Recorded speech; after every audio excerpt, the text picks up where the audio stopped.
A warm welcome from Berlin to the world, to our dear PhD students in the Tempelhof building. And we would first give the words towards the German Exchange Association, to the DAAD, with a welcome note to everybody. And I hope Mr. Azab, yes, I see him at least at Zoom, and the floor is yours. Let's see if this works. Thank you very much. Just try to open the cam to all participants so they can connect my tone and sound to my cam picture. Thank you very much. My name is Sherif Azab-Els, and it's my privilege and pleasure to welcome you on behalf of the DAAD, German Academic Exchange Service, and Mr. Lars Gabriel, Head of Section E31, Institutional Building and Development Cooperation. It's my pleasure today to welcome you to the kickoff meeting for the Center of Spatial Methods for Urban Sustainability. And thanks to you, dear Professor Baur and dear Professor Million for this invitation to attend this deliberation with you.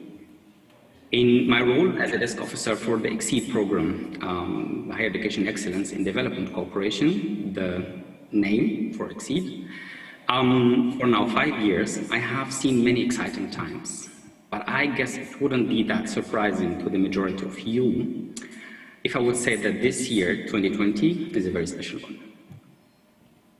Why? Your project contains a plan with very great and promising objectives in the context of SDGs in general, but of course with special care to the SDG number 11, which aims at making cities and human settlements inclusive, safe, resilient, and sustainable. Some examples of your great objectives are building a global methodological network, providing applicable skills in research through combined teaching research courses to your graduates and students, bridging the gap between research and professional work. These objectives, in collaboration with at least 48 partner organizations, have been impressive to the members of the selection committee that has been deciding on the funding. Soon, and at the very beginning of the project, it was clear that due to restraints caused by Corona, many activities were underway. But what very noticeable is to watch how intensive the commitment of the Technical University of Berlin, the team, this commitment and form of energy and time you have been putting to master these challenges caused by the Corona pandemic. Let me just refer to one example, getting the PhD candidates to Germany. I have noticed and seen how hard it was. You have many examples for other events, for other challenges you try to master, but this one is really, really impressive. So this start makes me very motivated for the collaboration and makes me also curious about the implementation of the other achievements that we hopefully watch and see in the next 5 years. So I'm very confident that your teams in Germany and all over the world will do a great job. I wish you all the success and thank you very much for your attention.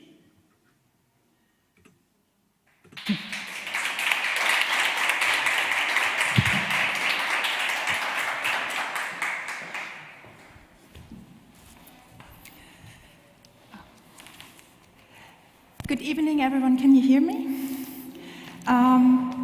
I'm very happy to be able to open this event together with Angela and with all of our partners. This is actually, that we're meeting here today, is a dream which long grew and then slowly evolved sometime last year. We actually, last year we had several colleagues from other world regions, namely Fraya Frehse from Brazil, Gaurav Raheja from India, and Gabriel from Faimau from Botswana, visiting us here, and together we explored like different options of collaborating. When we got when we found the DAAD call for the Exceed centers, and we just gave it a try. We put together our resources and recruited other partners. So today we're having 48 partners from 42 world regions, and we are sort of a work in progress. For those of you who haven't who don't know the Global Center of Spatial Methods of Urban Sustainability, we have actually several goals which we mutually try to achieve. The first one is trying to bring together different disciplines. If you look at the variety of disciplines, it ranges from sociology, urban planning, architecture, communication sciences, geography, history, engineering, development studies, and several more cultures. The second one is bridging the globe and actually decentering research. One of the things most of the members of the center have been uncomfortable for a very long time is that while most of the world's most pressing problems and issues are happening in the global south, most of the research and science is conducted on the global north by scholars from the global north. So one of the main aims of SMUS is actually some decentering and delinking. We're doing this in approaching like two goals. First of all, we have a substantial topic, SDG 11, which is about sustainable communities and cities, though sustainable meaning both social and ecological and economic sustainability. And at the same time, a methodological aim of developing interdisciplinary and intercultural spatial methods, and at the same time aiming at decolonizing social science methodology. We're doing this by aiming in parallel at several aims, both having actions aiming at changing practice of planning and changing cities, and practices at improving teaching and research at the universities. So this is our range. Before we go into the general, like introducing our partners, I also want to thank not only all the people who are here listening today, both virtually and being in present, but also the team from the SMUS office, which also reflects our philosophy. Like we've got the members of our team range from Ignacio Castillo Ulloa from Costa Rica, Tando Tillman from actually several countries, like it is like being a representative of having both an Zimbabwean, South African background and British background, Kathleen from Belgium, Rafaela from Germany, and our student tutors who have also presenting the variety of countries. But first of all, I want to especially thank not only all the partners from SMUS, but especially our lead partners, without whom the center wouldn't have been possible. Actually, I think it is one of our strengths that we tried, even when developing the proposal, decentering our ideas and bringing in ideas from our partners. And they also reflect the variety of disciplines. Gaurav Raheja from India being an architect and urban planner, and Gabriel and Fraya being sociologists. And to add upon that, we asked our partners, which of course due to Corona could not be here tonight, to be hopefully online and to introduce themselves, our lead partners. So I hope now that we can reach out to Gabriel. Are you there? Are you online already? Yes, I'm online. Wonderful. Gabriel, you want to introduce yourself quickly? Okay, thank you, Angela. My name is Gabriel Faimau. I'm actually an Indonesian, but I have been living in Botswana for about 20 years. I'm based in the Department of Sociology here at the University of Botswana. I teach research methodology courses, both at undergrad and postgrad levels. And my research areas include digitization and digitalization in the context of Africa, internet and religious practices, and new media and society. I am pleased to be with you and also to be part of this great project. Thank you very much, Angela.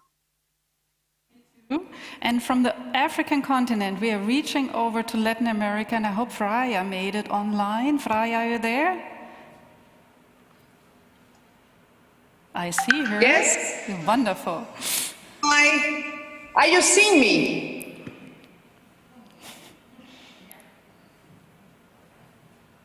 Hello? Yes, hello. Yes. Hi. I'm very happy. Are you hearing me? Yes, we can hear you. Hi, how nice. No, I'm very happy to be able to join you, even if only online. My name is Frehse.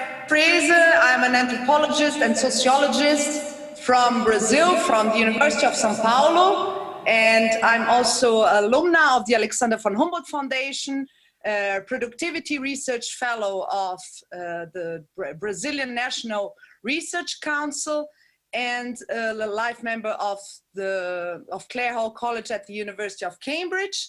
It's an enormous pleasure for me to be here and to join GCSMUS and SMUS.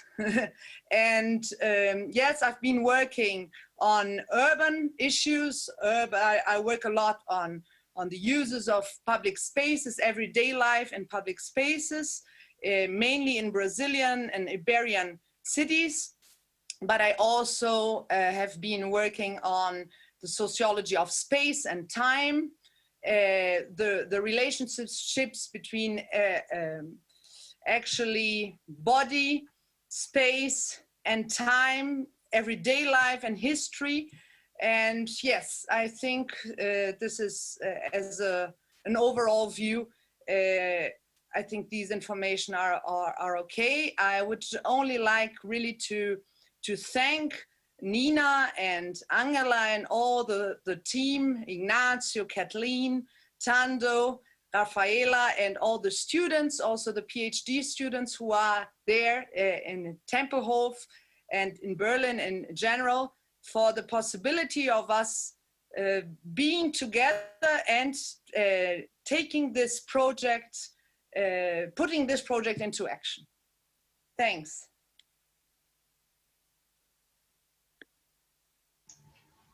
To Gaurav, are you there?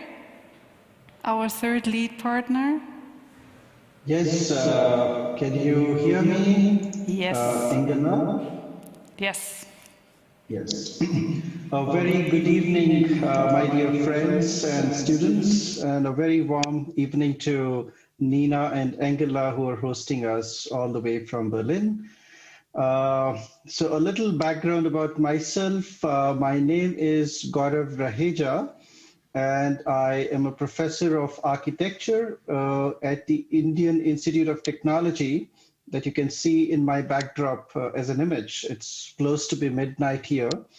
And I link three keywords actually which can define my research interest. One is the word central to our domain, which is design. The second is an understanding of the term inclusion, which connects me to the SDG 11.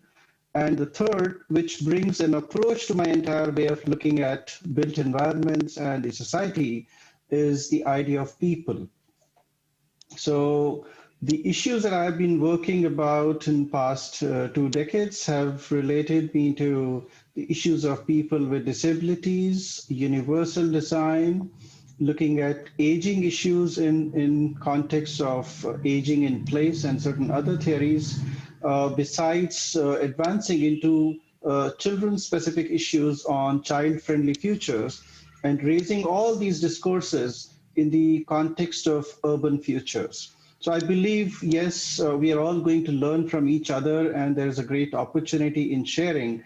And I'm just realizing that this evening looks like a dream that I believe while working with Nina and Angela in the past in the corridors of Berlin, that this possibility of having 42, 48 partners in so many countries and so many nice young students sitting in the Tempelhof airport building, I think is a very, very heart-wrenching feeling, and really thank all of you for having me here. A very good evening once again. Thank you very much. I'm already relieved. It seems to work. We were not sure if we were really able to connect to all these people all over the globe, and we hope to engage a lot more of our partners online in the discussion later on in the evening. But before we do this, we want to, now Nina is leaving. Oh, here we go. Before we engage into a discussion where we hopefully get to know a lot more partners that are part of the Global Center, we want to give word to our PhD students that are here right now in Berlin and have already made their first experiences.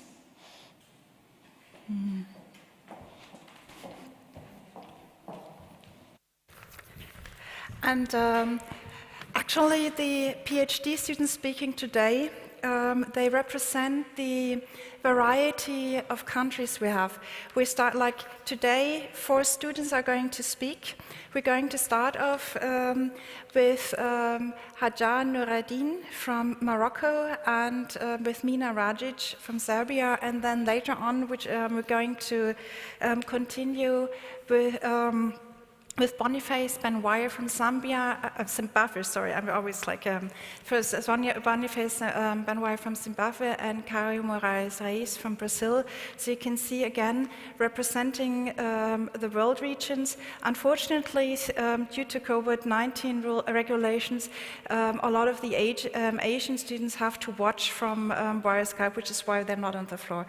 We're very happy for you speaking and introducing your PhD proposals, especially because all of you have been very active here, so thank you very much. Thank you, Professor Mina. So my name is Hajar Nourredine. I'm from Morocco, and I'm a water engineer. And as you know, Morocco is a country cares about tradition. So in Morocco, we have a lot of hammams. And my PhD proposal is I wanted to work more on this sustainable development and wastewater management. So I choose to select this establishment who have a big consumption of water, like hammams. And they are not representing only traditional or cultural space, but also it's necessary for sanitation. For people who have not access to this hygienic services, they can just go to the hammam and take a shower. So it's a necessity. And the idea is to collect all this wastewater coming from hammams, to treat it and to reuse it, to create educational garden inside public schools, and to give these children inside the schools an equal access to environmental education. I'm so lucky that I've been selected to be part in the SMUS program. So it represents for me an opportunity to share my knowledge with all of people here, all the colleagues from different fields, and also it's an opportunity for me to learn more, to meet other professors, and I think that Mina would like to share her experience from different fields. Yes, thank you, Hajar. So for those who didn't meet me before, my name is Mina Radić, and I'm an architect and urban planner coming from Serbia, private university Union Nikola Tesla, based in Belgrade. My proposed research topic is low-cost vertical gardens in schools, built environment education tool for tackling sustainability issues. I found importance in this topic on many levels. One of them is the scientific level, and the second one is the practice, because in the last phase of my PhD, I would love to do design and to build a vertical garden in school in Belgrade's urban area. So I found this chance as very useful, and participating in this program also because my topic is multidisciplinary and I do need help, and I also need collaboration with colleagues from other fields like water engineering, like sociology, biology, landscape architecture, and so on. So this is not the only benefit we have. We also have a very busy program. We have activities every day. We have weekly topics that we are dealing with on different levels. For example, at the beginning of the week, we do have lectures, and these lectures are divided in 3 parts: theoretical part, spatial methods, and also research skills. Behind the lectures, we also have workshops that we are organizing and participating in the same time, and we also have many excursions, and part of it you will see later in our video, hopefully. For me as an architect, as I said, this is a huge opportunity, and I want to thank to Professor Mina and Professor Angela for organizing this despite all the circumstances with current COVID infection, and being here also means that we are really privileged. That's true, Mina. So that's true, Mina. That's true. We had a lot of excursions. That we made a video to share all the excursions with you. We've been in Hamburg and other wonderful places. I will never forget that I learned to bike for the first time with Professor Angela. Hopefully that it was fine. And I'm so happy to be a part of this program. And it's so important.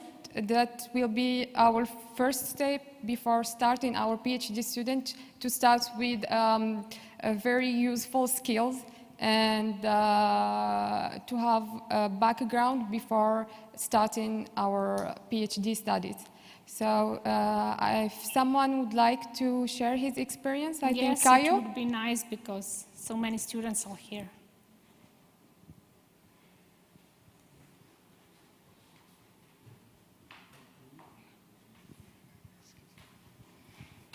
Good evening.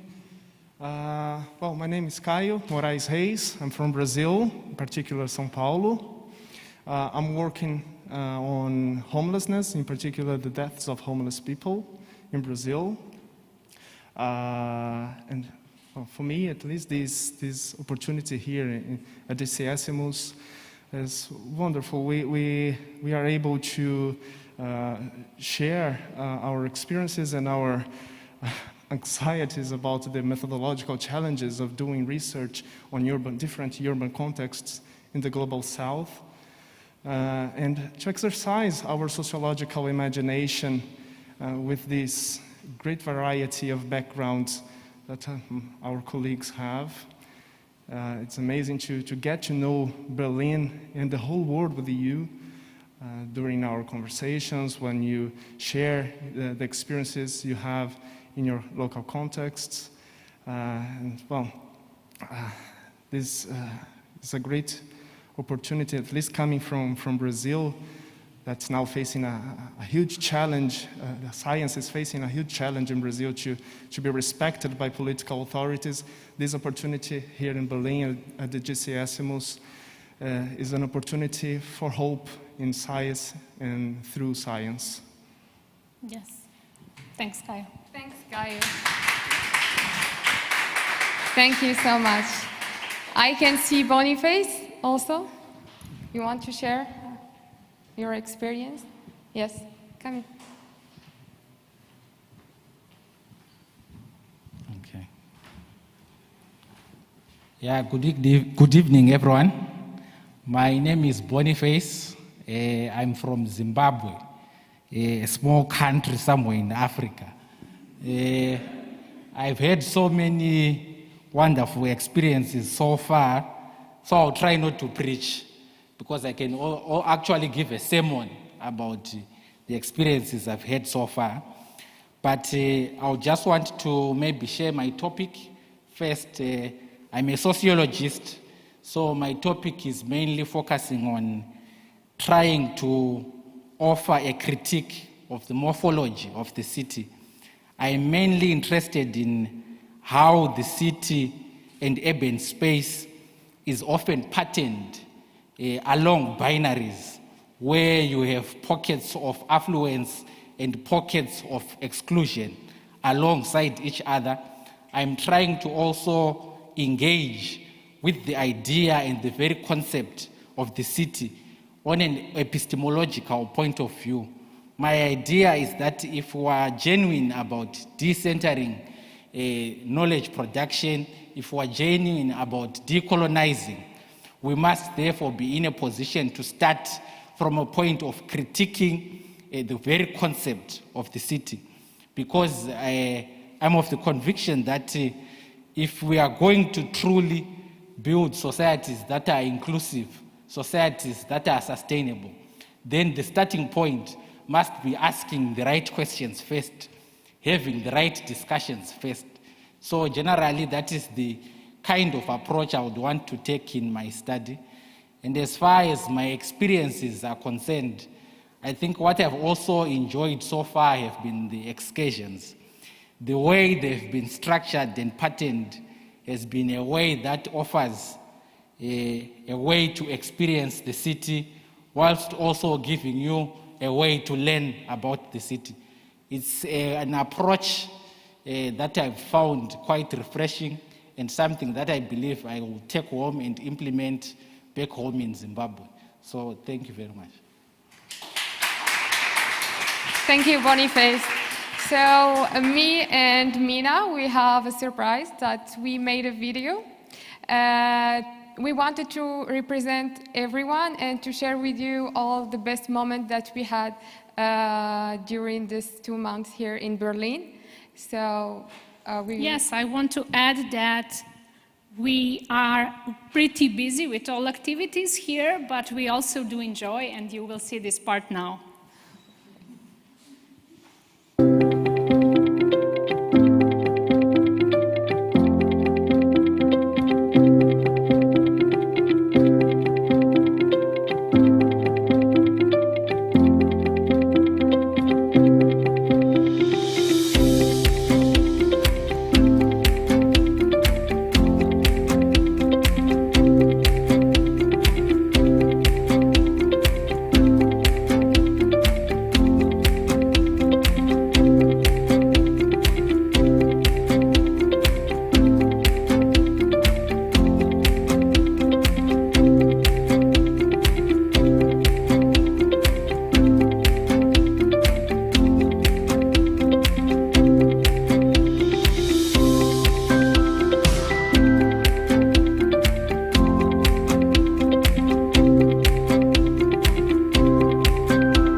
Okay.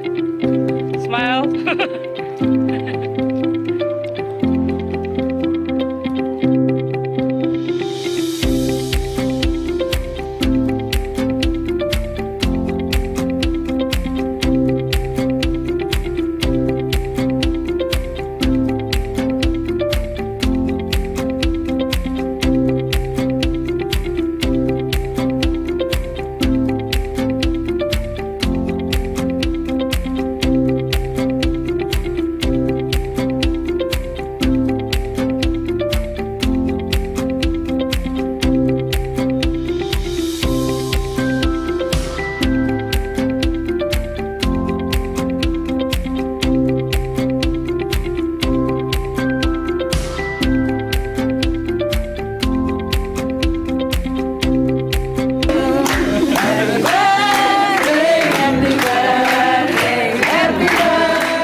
Thank you. I hope that the video represents everyone and our best moments. And as Nina said, we learned a lot during the workshops, the excursions, but we also had a lot of fun. And do you want to add something? Yes, we are looking forward to next 4 months. Thank you. Thank you very much.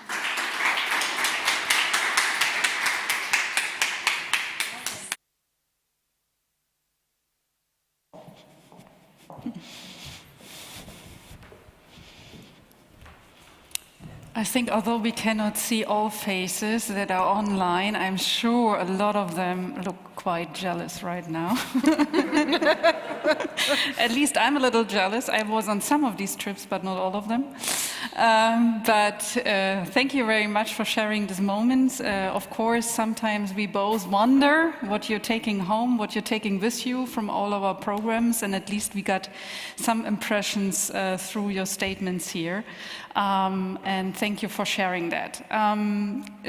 Now we really want to engage with you here in the audience, but also with the audience online, in a discussion on our center and our goals, which are, of course, to foster the implementation of the SDG 11 of a sustainable urban development worldwide, asking how we as scientists, as researchers, can cater to that, how we as scientists, researchers, and also practitioners can bring our knowledge onto ground. And we have 3 questions which we would happy to discuss with you online, but also with our partners that are willing to share. What do we need, or why do we need a global network of discourse on social science methodology? And what difference can such a network like SMUS make in the implementation of SDG 11? And furthermore, we all know nothing comes with ease. There are obstacles. What are the main obstacles for bringing together these research methods on or of the social sciences and research methods of the deployed that are deployed in design disciplines, urban planning, and policy making? What brings these 2 worlds of I would say social sciences and also applied sciences in planning, design, and construction together? And what is the role then of universities, of higher education institutions in better preparing the next generations of researchers, but also practitioners, politicians, for the ongoing and upcoming social environmental poly-crisis? Very complex questions, without doubt. And knowing that, we ask our lead partners, they are the lead, so they are the ones that have to answer first. So we ask them to come up, of course, with a very short statement. And dear colleagues, please be brief. See the long list of people in the chat and in the call that also may want to say something. Dear colleagues, dear Gabriel, Fraya, Gaurav, what are your brief answers to these very complex questions? And I don't know who wants to go first. Should we stick with the same? Yeah, Gabriel? He is noting at least at me here.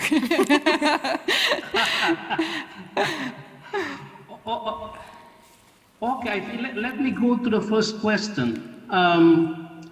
I think for a sustainable development goal, number 11 is about sustainable cities and communities. And I believe at the heart of the sustainable cities and communities is making our cities inclusive, safe, and sustainable.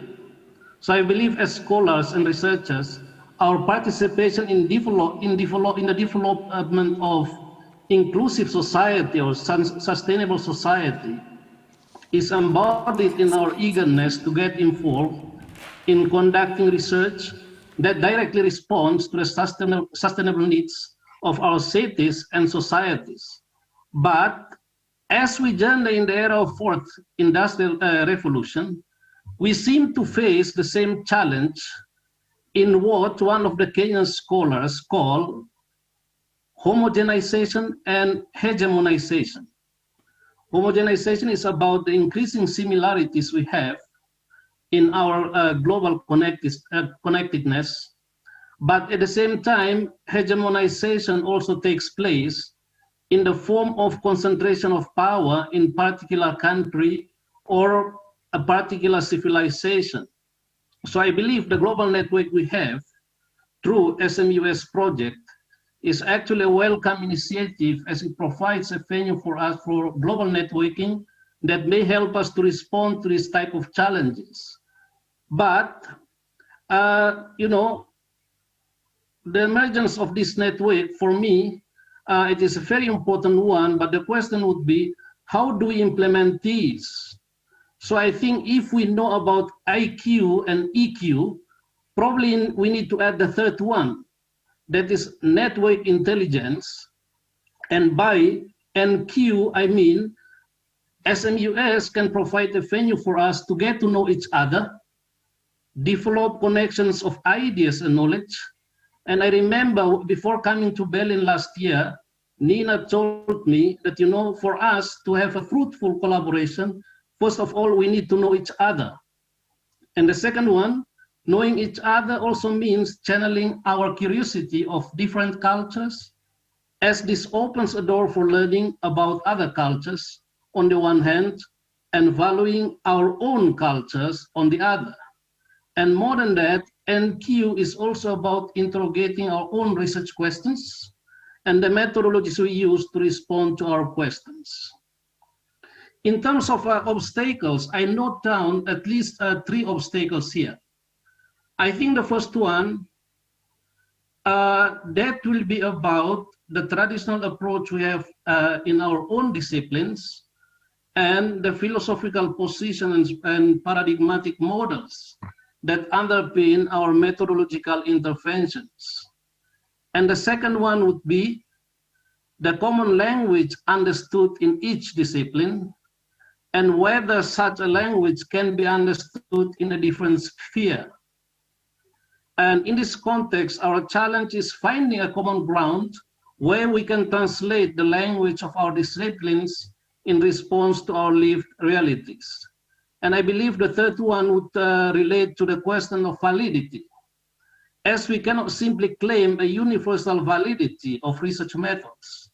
Bringing together our research methods may involve interrogation of the validity of the methods we use in our disciplines to respond to our identified and defined research questions. For example, in the context of Southern Africa, we have been engaged with questions concerning decolonization of knowledge and decolonization of research methodologies. But this decolonization project calls for a reconsideration of our local methods of interrogating our realities, our local approach to generating knowledge, and how such local methods contribute to the global knowledge sharing. And the final question about our institutions. We all are familiar with the aphorism that publish or perish, in which we are occupied by the needs of publishing academic works for our academic advancement. But as we are challenged by the call for relating our research to the needs of our cities and communities, publish and perish should be transformed to publish and make an impact. In this context, our institution play a crucial role in preparing the next generation of researchers, politicians, and practitioners. And while many institutions have been occupied with bureaucratic management of higher learning, our focus should be on transforming our institutions to research-based institutions. And having a research-oriented institution implies a commitment to production and dissemination of knowledge. And this should translate to the mobilization of resources and provision of infrastructure that allows for producing better researchers, politicians, and practitioners. Thank you, Angela.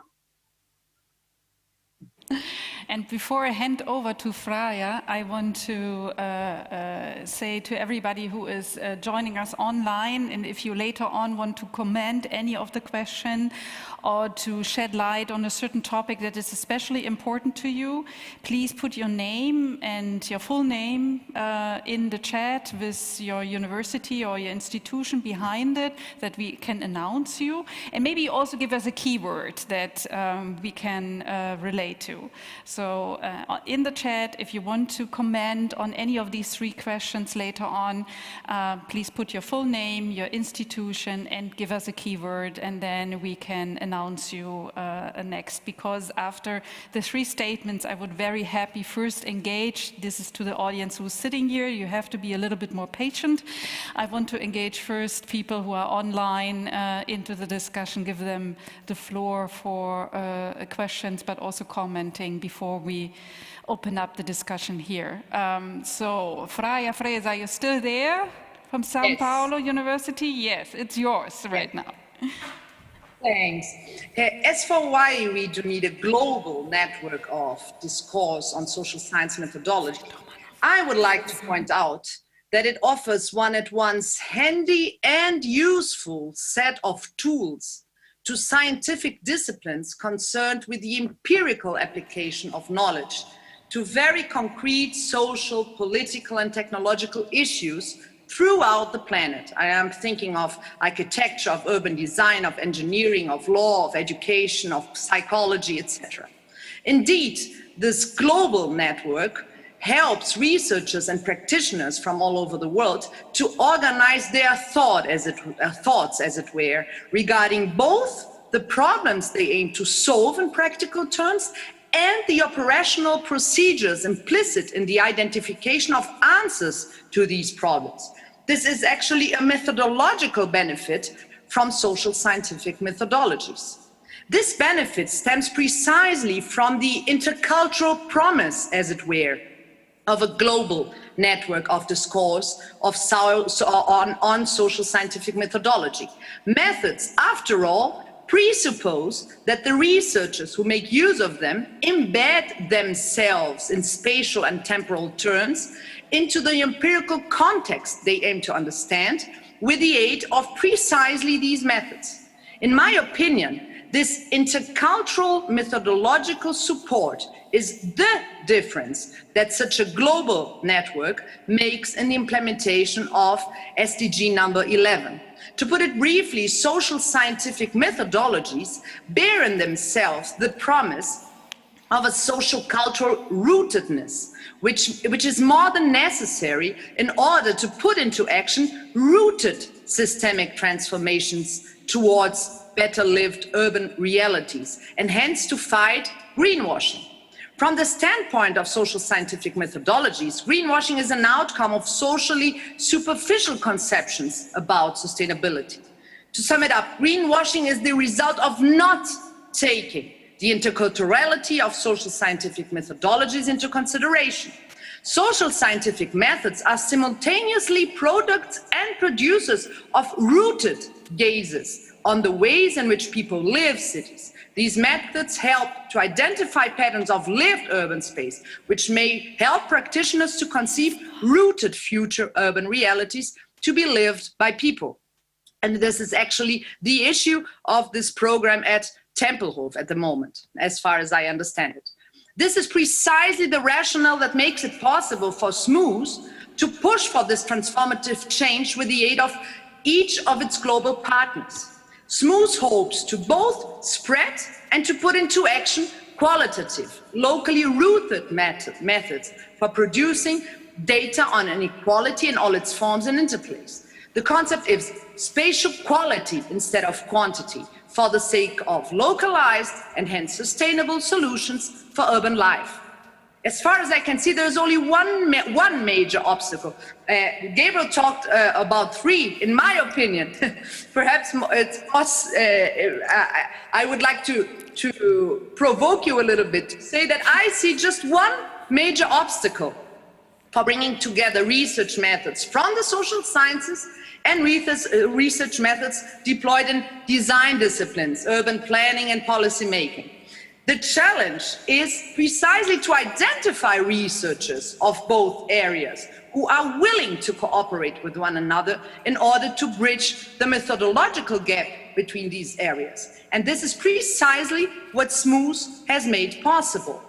Indeed, in my opinion, the role of our higher education institutions in better preparing the next generation of practitioners, of politicians and researchers for the ongoing and upcoming social environmental polycrisis we've been living in is twofold.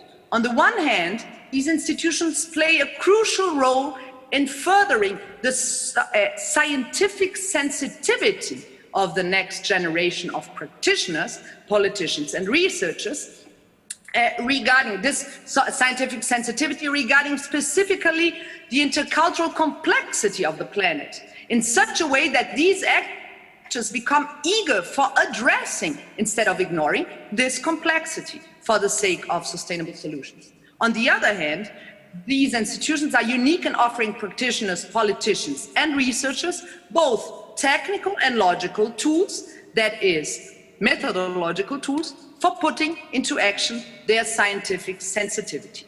Thanks. Thank you very much, Fraya. And last but not least, I want to ask Gaurav. There he is. Yeah, so you can hear me, Angela?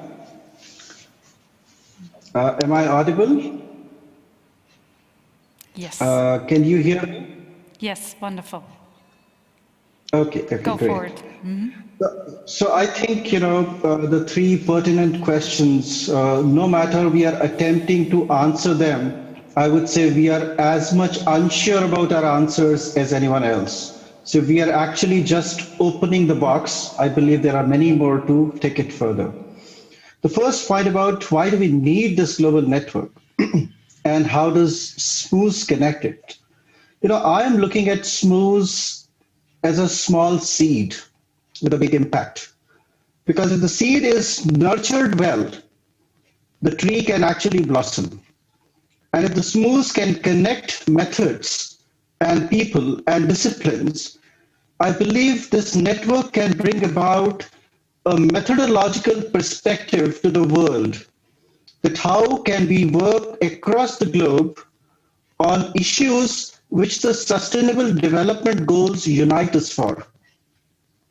Let me also make a statement here. While we are all focusing on Goal 11, it would be absolutely, I would say, unfair to assume that this goal exists in isolation. It doesn't. How would you contain a sustainable city or a community if you do not address the goal 1, which is about poverty?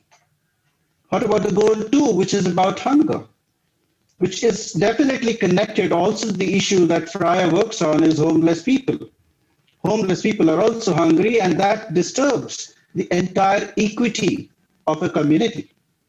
And this is something, when I start looking at it as an architect, I do not find the space because in my own community, everybody looks at jumping to a final solution without realizing that most of these solutions are the problems of the future, which we have seen through examples like Prutigo housing that happened in the US, which was completely dynamited and created a situation which was a sociological disorder. So I believe that this global network is perhaps the most fundamental thing that can happen, and it has happened at a time, what more better? I mean, better in the sense that the pandemic is here on us, and we are running to science for solutions, but it is the society which is affected. It's a perfect time for this thing to have happened because this is an event of the century and which perhaps gives us light on how should we collaborate in the future. The second question, which is about the obstacles, I would agree partly with Fraya as well as with Gabriel. We might choose different words, but we are all on the same page. The fact I believe is, when we have taken the global movement forward, we have forgotten the ground. When we talk about greenwashing, I think we are all sitting here, we are all victims of that greenwashing. Because sometimes we are the same people who go into a retail store and buy a certain garment or a certain unsustainable fashion of consumption. by reading a label that it is produced by recycling.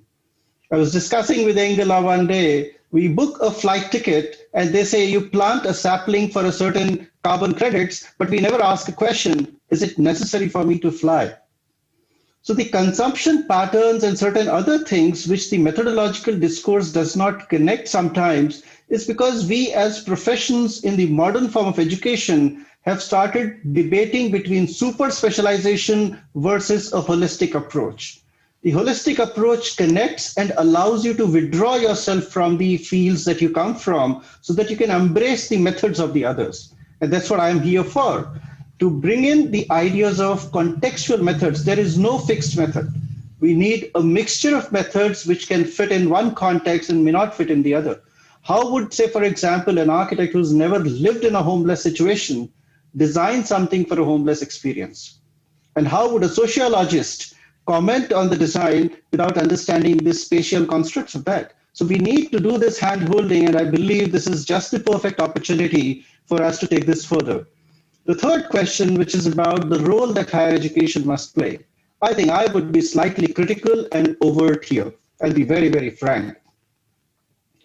One point I want to make here is, which is my own assumption after a struggle in terms of funding opportunities, the way we look at where the money is to be invested. I say that science is a midpoint between political science and social science. It is the political science that decides how science should be employed, and it is the social science that experiences the impact of that. While it has to be the reverse. It's the social science which should decide how the science should be used, which should actually guide the policy for which the political science exists. And this is a huge reversal in the cycle. And I believe higher educations, if they're awake and aware, through projects like SMUS, can actually enter into far more long-term cooperations. SMUS is not an idea for 4 and 5 years. The S in the SMUS is about sustenance of the idea, not of the project alone. And that can only happen if we look at this through long-term internationalizations on agendas that bind us, not the disciplines that disconnect us at times. And the second point I want to make here is from a famous quote by Peter Drucker, who said, "Culture eats strategy for breakfast every morning." Now, any strategy that is an outcome of research will not work unless the cultures are understood. And how do you understand the cultures of Africa, of Brazil, of India? I mean, it would be absolutely difficult to comment on them even by having only digital data, or only by having astronomical projection, only by having quantification. I think we need to definitely get into qualitative space of narratives, of ethnographies, of visual mediums, etc. And I believe institutions have to open the doors who are, I believe, currently in tight grip of science through coding and artificial intelligence, that we might lose the naturality of substance that we have in the form of cultures that exist. So I believe that future belongs to the idea of internationalization, breaking the silos that we have from disciplines and so many walls, so that we can all come together and fight through the agendas that we have, because otherwise the whole goal of SMUS would kind of, I would say, would be deprived from the outcomes that we are expecting.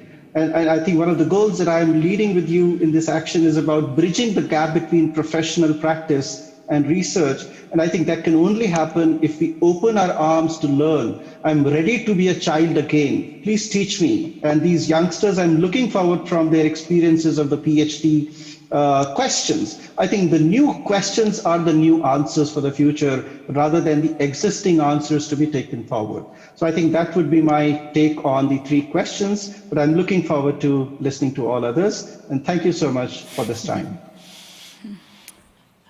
Yes, thank you. Is there a virtual clapping? Yes, there is. Thank you very much for sharing your point of views on the topics, which indeed are very complicated and challenging to answer in one sentence. How are the comments? Any comment worth telling? Thank you, Angela, and hello and good evening, everyone. Welcome. We have indeed one comment already from Mr. Evans Matunga from University of Malawi. And I'm going to read the comment now to the audience.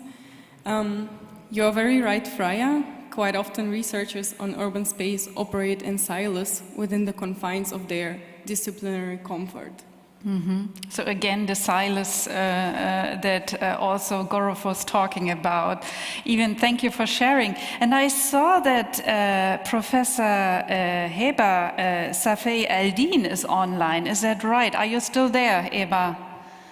Yes, of course. I'm wonderful, Heba, because I saw her and I know of her great work doing basically education for sustainability, reaching like from the point of view like or from university, reaching out to the communities. And Heba, what are your point of views on these questions, and also from your practice of teaching and working with students on urban sustainability? Good evening, everyone. I would begin with thanking you, Angela and Mina, for such an event. And I have to confess that I am a little jealous because the last time I was in Berlin, I visited the Tempelhof and was imagining how can it hold an event, and I really wanted to be there. Okay, one more thing before I attempt at answering the questions. I will look at the timing so I don't exceed my limits.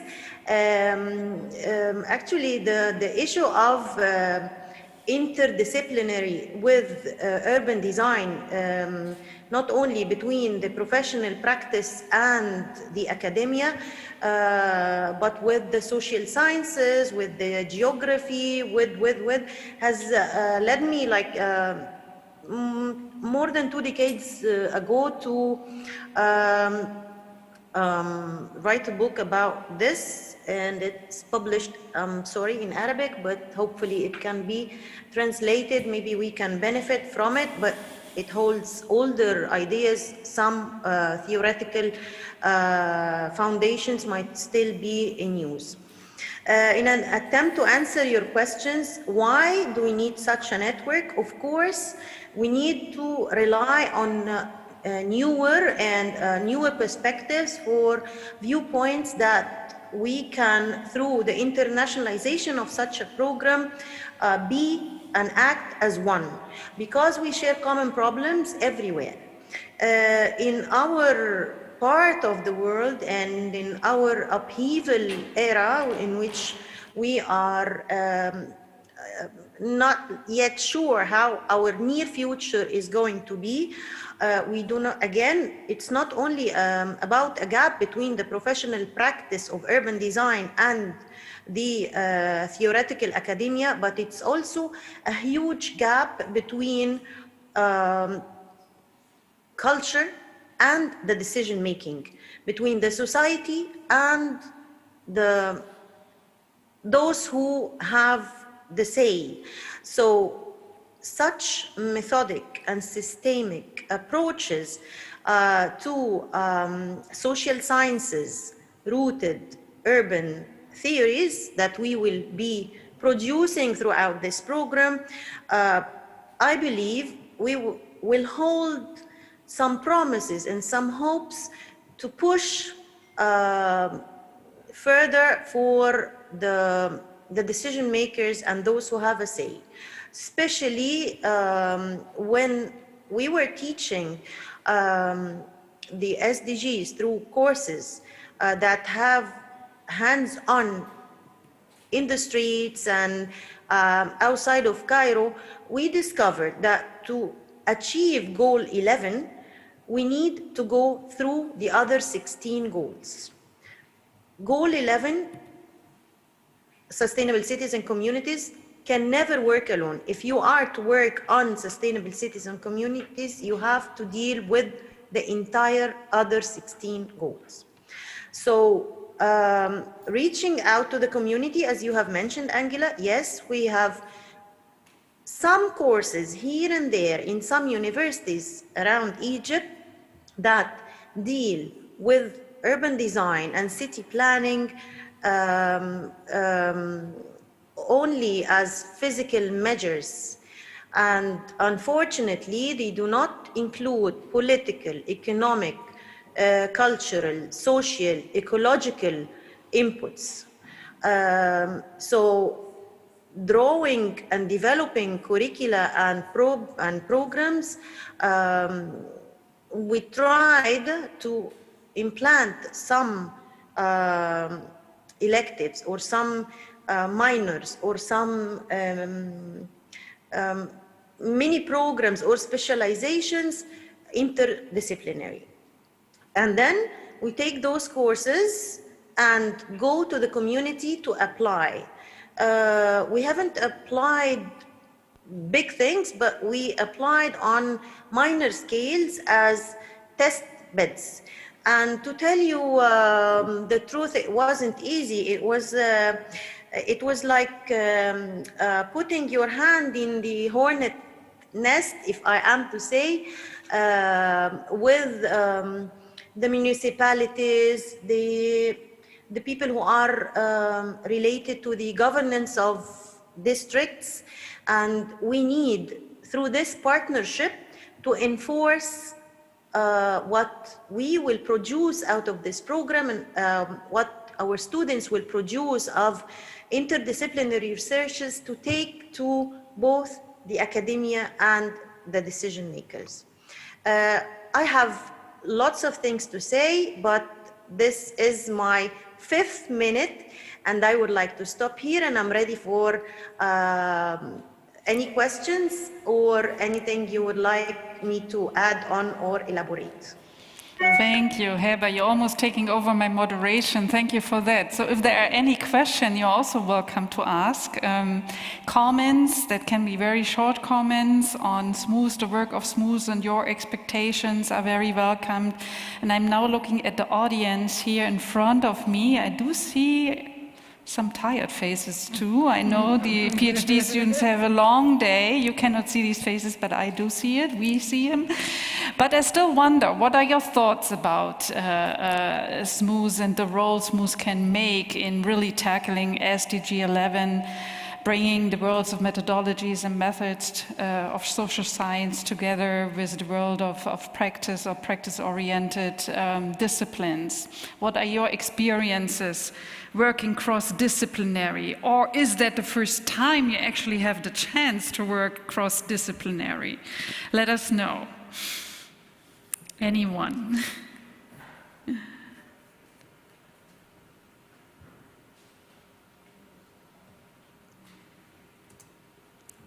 I'm also keeping the eye on the chat. Maybe somebody wants to comment there.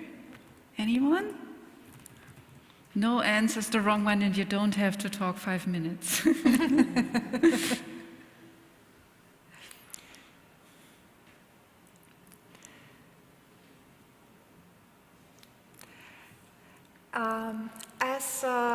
We had like someone from every continent speaking, and Gabriel rightly pointed out that is sort of across continents more both Indonesian and African.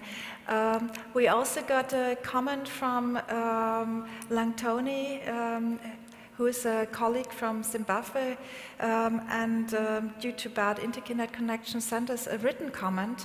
And I just asked Boniface, as also a representative of a small country in Africa, as you put it, and it's like, if you might actually read Langtoni's comment, would be very grateful. You can either stay sit or you can come in front as you prefer.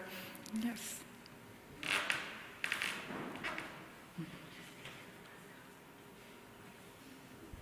Yes, I learned this morning already that not all colleagues will be able to connect. Also, a colleague from Laos noted that it will be 1 o'clock in the evening or nighttime when our event is happening. So the challenges are there. So thank you very much for reading out the comment of your professor. You're welcome.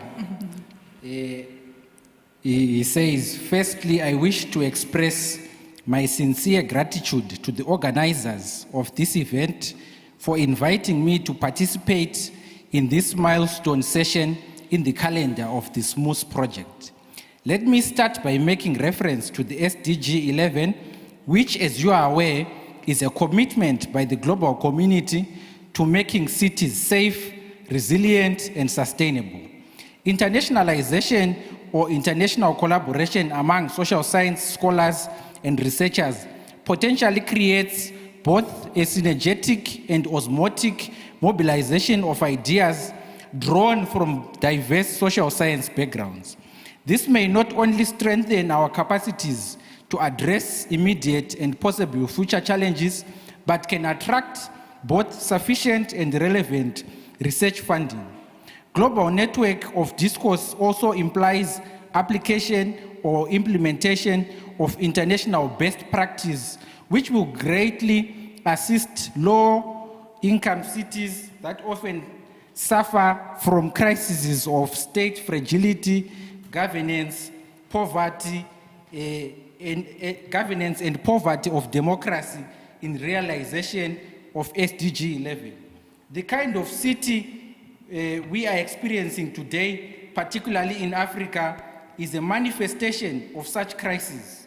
Thus, a globalized discourse will energize the capacity of least resourced regions to strive for transnational reconfiguration and depart from the methodological nationalism, which is adverse to the SMUS transformative agenda.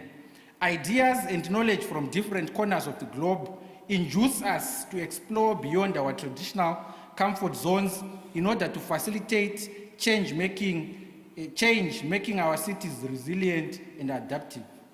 To respond to question number 2, he answers, one of the obstacles is the varied nature of development of social science disciplines.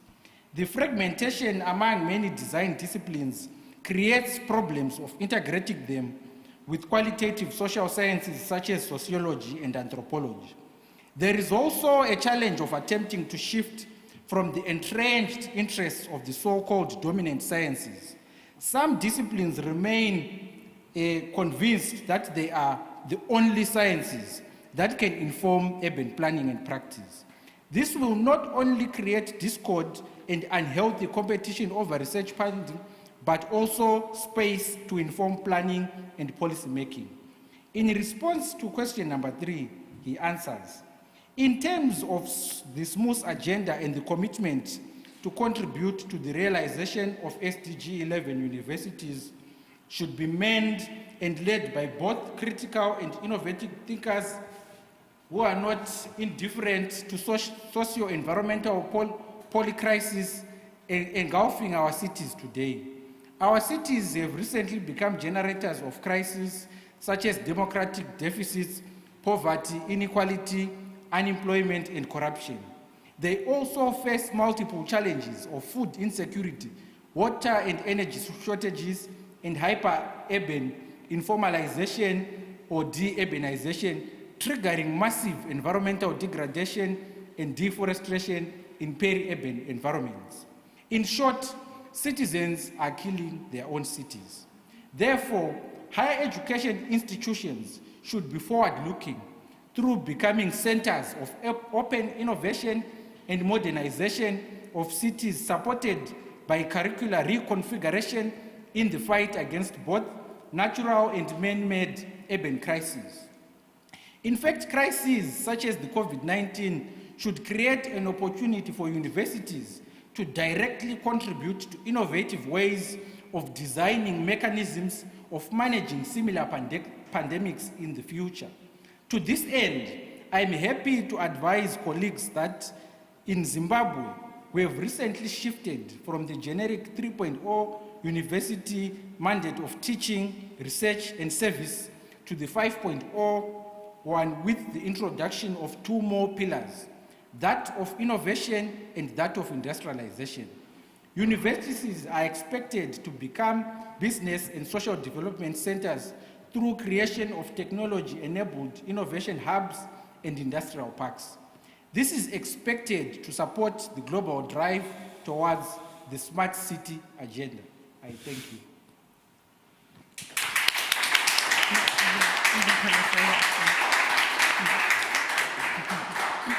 Thank you very much for sharing this, and I hope that it also inspires further colleagues to come forward. And I just saw that Evans was sending a very long comment. Evans, do you want to speak up and explain yourself, your thoughts?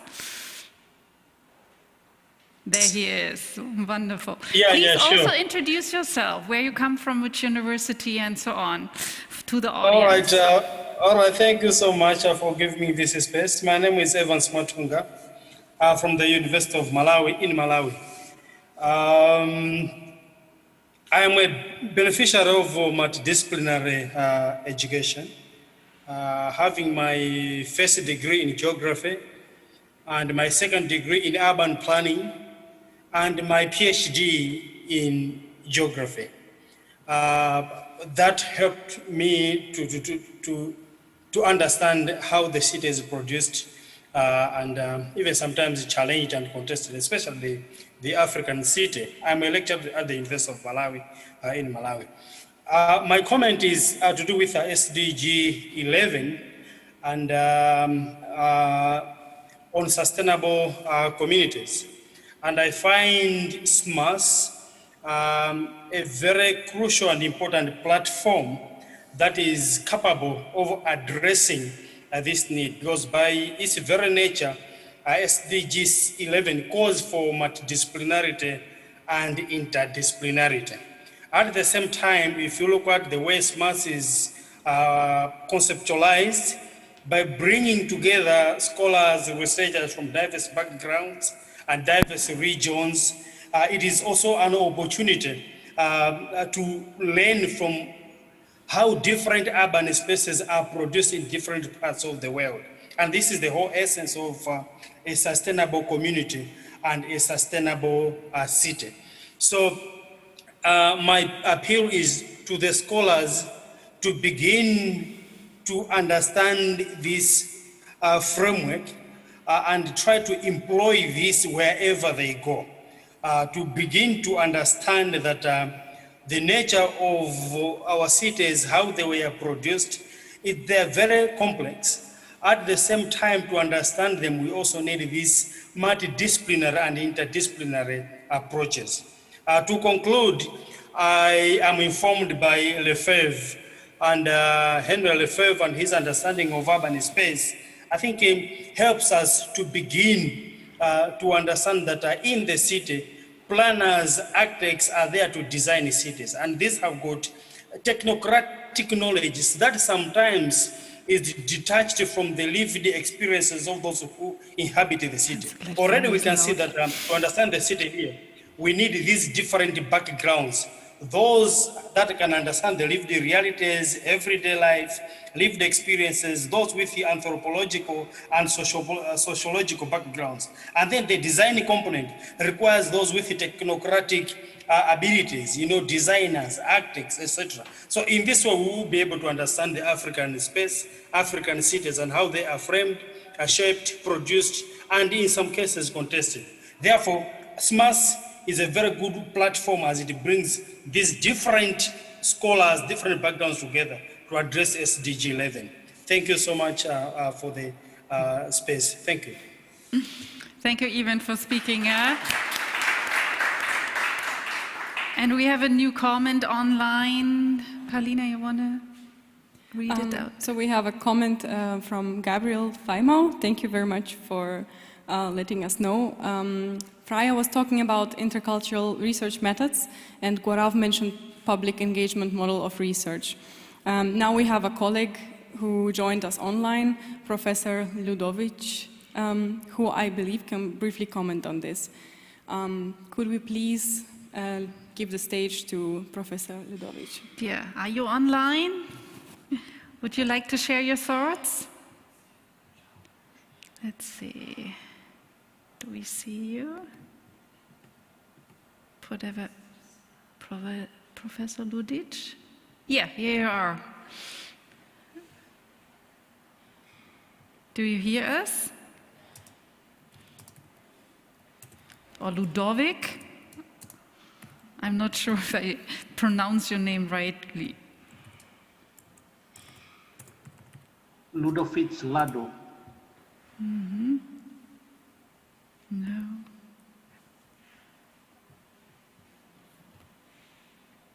Oh yeah, there he is. I can see him. Oh, there he is. Wonderful. You want to comment on this? Please, also with a quick introduction. Yes. First of all, good evening to everybody. My name is Ludwig Lado. I'm from Cameroon, but I work in Chad and in a center for development studies. I am a trained anthropologist, focusing more on the anthropology of religion and precisely of Christianity in Africa. And I wish to thank Gabriel for, bringing me into this exciting project. We have known each other for a number of years now. And this is really a great opportunity for us, those of us working in Chad. And again, just for me, it is a learning curve because I never thought that as an anthropologist, I would be talking to urban planners. So, and I'm happy to learn from this experience. Not that I've not been involved in interdisciplinary and multidisciplinary research projects and their challenges, but again, how does an anthropologist of religion actually relate intelligently to urban planning and SDGs and all the like? So this is something I just wish to explore more and see what comes out of it. So thank you very much for the insights from the speakers, and I just need to continue to chew it and see what comes out of it. So thank you very much, and all the best to all the students, doctoral students, and everybody involved in this project. So thank you very much. Well, thank you, Ivan, and thank you for commenting. And I was wondering, because I'm seeing two colleagues online that we have been partnering up in the past years to bring a joint program between Argentina and TU Berlin on the ground. Martin Orduna is online, and also Ralf Krüger.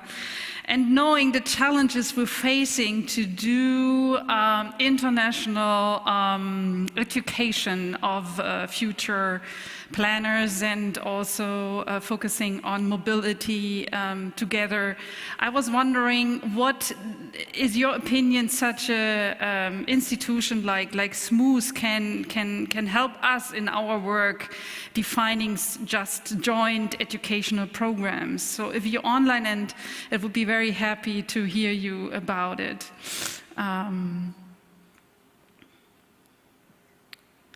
Either Ralf or... Yes. Good evening, Angela. Good evening, all. I am Martin Orduna from Argentina. Well, I'm architect and professor of University of Buenos Aires. I'm director of the Metropolitan Transportation Center of Buenos Aires, of University of Buenos Aires, and also director of the dual master, our dual master in urban and regional planning between Technische Universität Berlin and University of Buenos Aires. And so for us, it's a very nice experience, this dual master, and also the researches of all the students, the German students and also the Argentinian students. And we hope that this will be this project, this global center will be also another very nice experience for us to improve our research and our both our work between University of Berlin and University of Buenos Aires. Thank you very much for the invitation to participate of this meeting, Angela. Wonderful. Ralf, do you want to add to this? Yes, I can add some thoughts also. Well, first of all, thank you very much for this great opportunity to work together. Yes, and thank you very much for being able to participate at this international global video conference and for the great initiative started from the Technical University of Berlin. And well, just as Martin already said, within our binational master program, the interchange of knowledge, interchange of methodology is a very important part of the master program. Yeah, we are teaching and researching in the field of urban mobility and urban transportation, and of course there are a lot of experiences done and made, but I think the methods is a really great research topic still in a lot of urban mobility areas. So starting with the method itself and going to the data, available data, quality of data, I think that's really a big topic, especially for us here in Buenos Aires and Argentina. What are the data sets available for doing some planning activities in the mobility urban area? So I think it's a great opportunity for us to participate in the global center with the input from the master and with our other inputs to enrich the urban transportation field.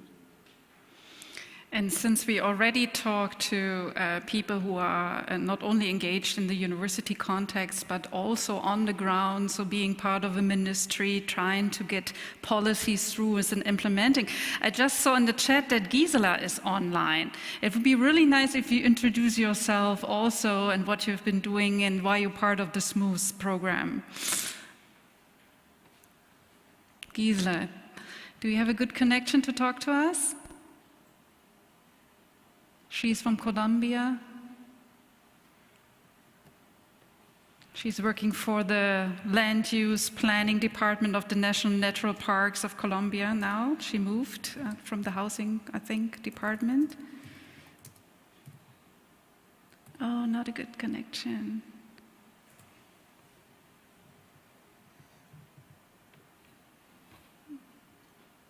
Oh, well.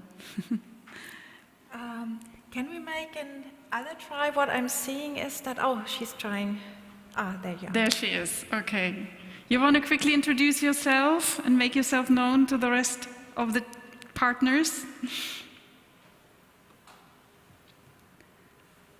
Okay, I think if you unmute her. No, I think the connection is not good enough. Maybe later.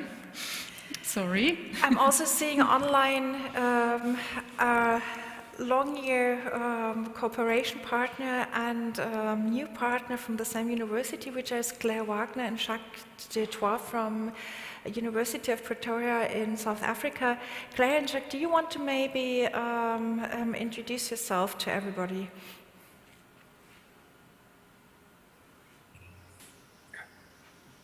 Hi, can you hear me? Yes. Yes. Hi, I'm Claire Wagner from the Department of Psychology at the University of Pretoria. And I'm Jacques de Tooy from the Department of Town and Regional Planning, also at the University of Pretoria. And Claire and I are both excited to be part of the program.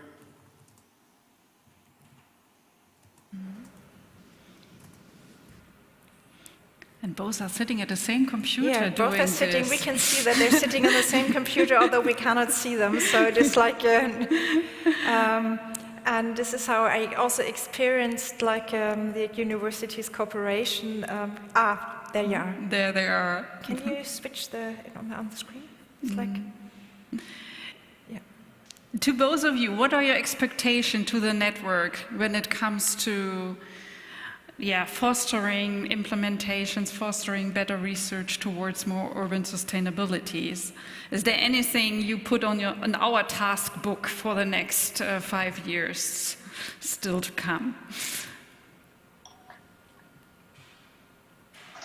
I mean, it's showing already the interdisciplinary you're not needing because you're sitting already right next to each other on the computer.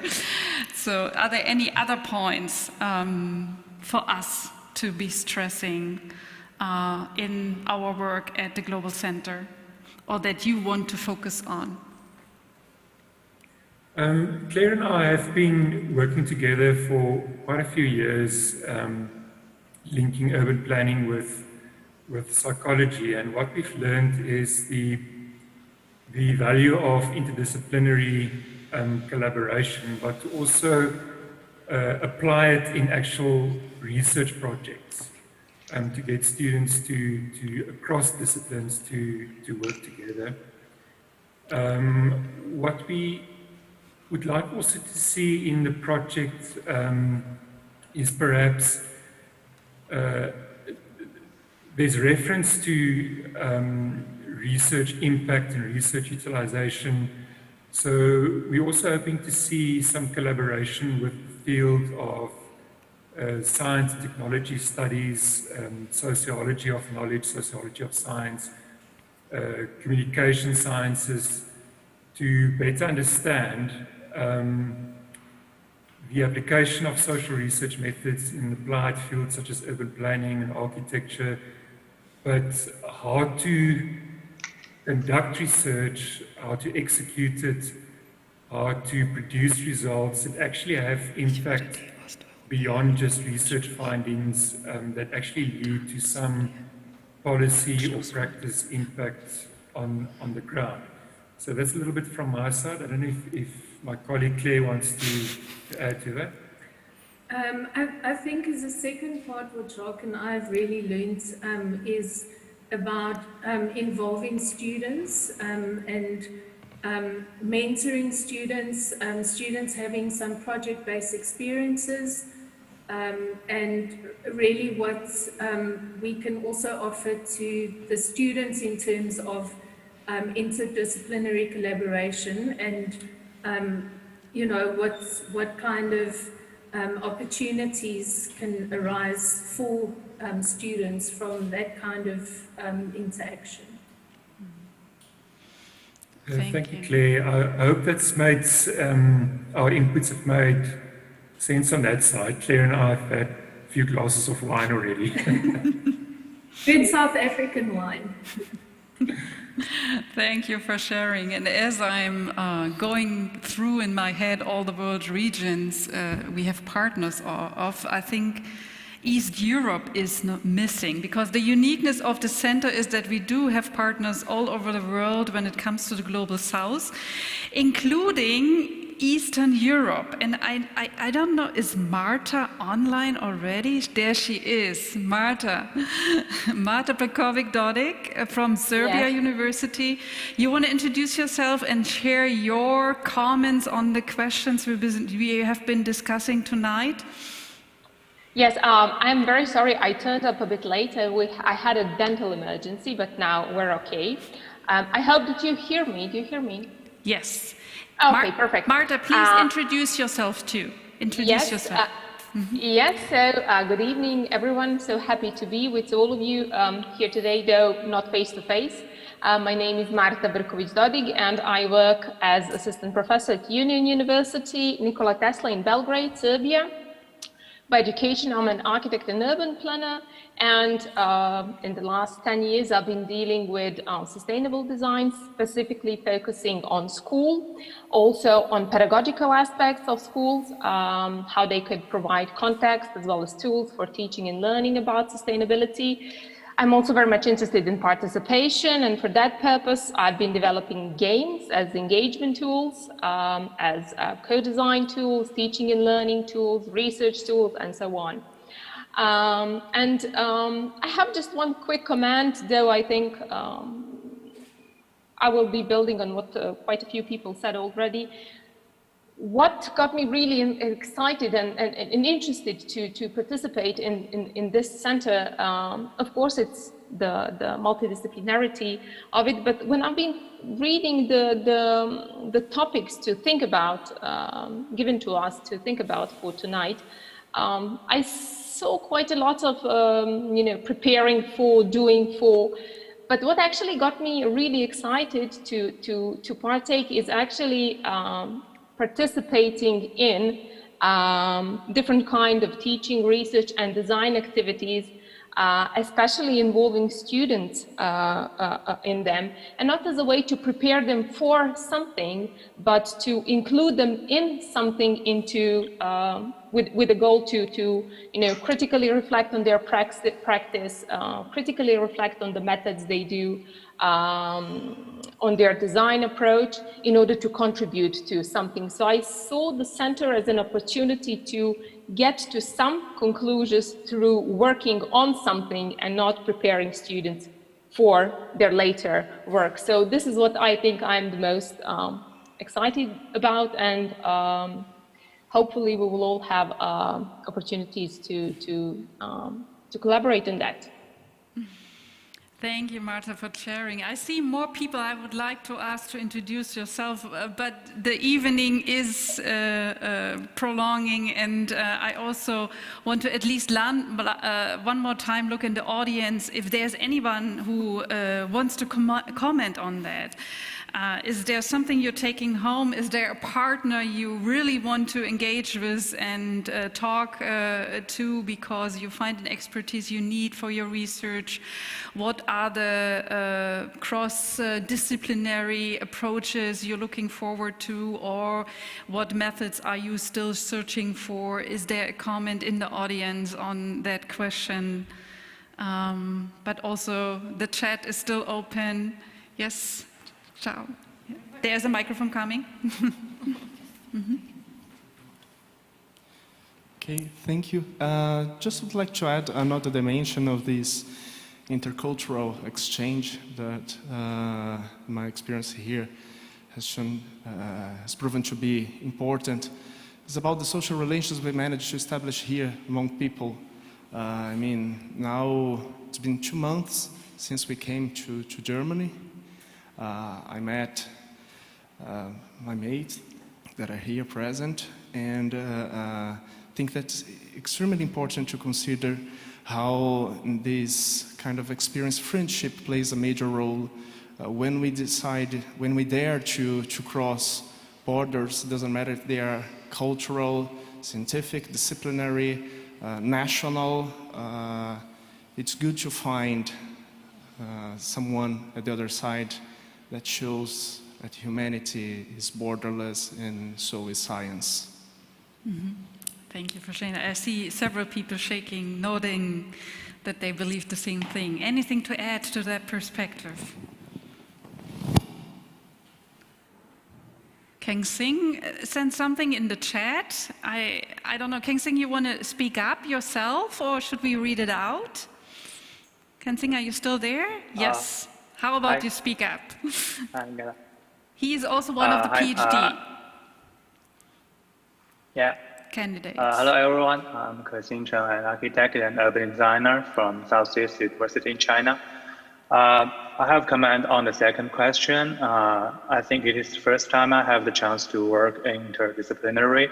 I found bring sociological perspective in my urban design and architecture research is really helpful, because I think physical space is not only itself, it carries determined by complicated elements, including economy, policies, culture, and the social structure.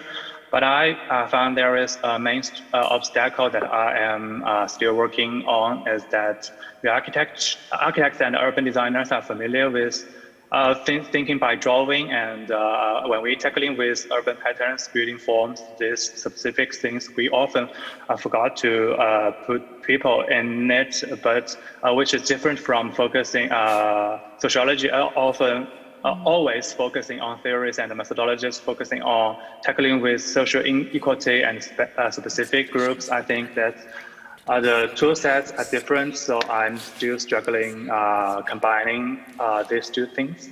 Yeah, I think this is the main obstacle I found. And I have a quick comment on the first question. I think the global network of this interdisciplinary platform is useful, especially when we students from Global South can get in touch with other Global South students, because I found our countries have similar questions like water scarcity, like high density population, which is different from Global North. So I just found this is very interesting, and I'm looking forward to see the other scholars' proposals and how they work through the question and how to find the solutions for these questions. Thank you. Ken, thank you very much for sharing your thoughts. I do like the ideas of our PhD candidates having the first word in this evening and having the last word, and looking at the time.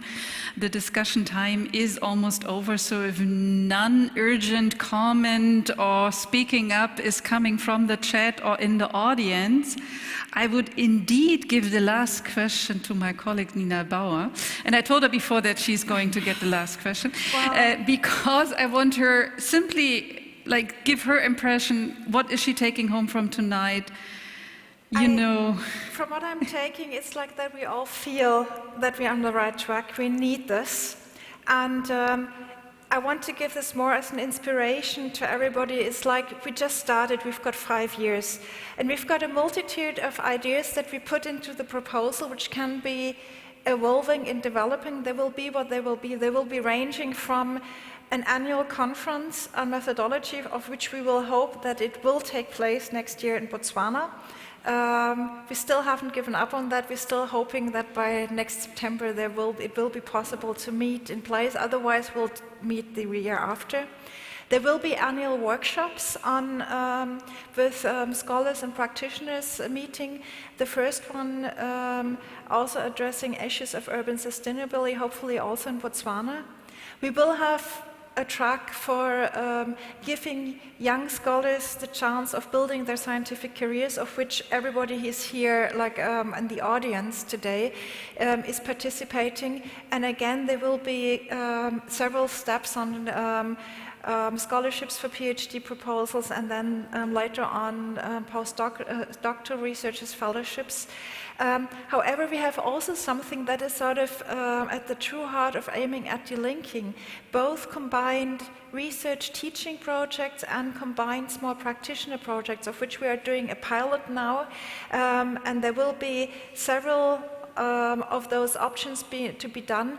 And the central idea was that this hasn't to be a German partner with someone from the Global South. The general idea was that in the true sense of delinking, it could be any of the partners within the center cooperating, which is one of the reasons I'm so happy that both, as Caio says, there's already been some community building between the doctoral students, but also that so many colleagues joined today, because this is, I think, the first step of trying stuff, and this is what I want to end the evening with. I think we have a lot of chances of trying things, and I think the center will be what we will make of it in a their true spirit, hopefully with a sort of decentralized, slightly probably chaotic, but also buzzing variation, like the way I experience good science, but also good practice to be. And so thank you for attending, both to the virtual audience and the audience here present. Yes, and what I learned today is that I think social distancing is not a really good setting for discussion. Like people here in the audience, I don't know if you can see that online, but they're sitting really spacious apart from each other. They cannot even share glances or small comments with each other. Yes, we have to do this today to make this event happen, but it's not an optimal setting for having engaged discussions.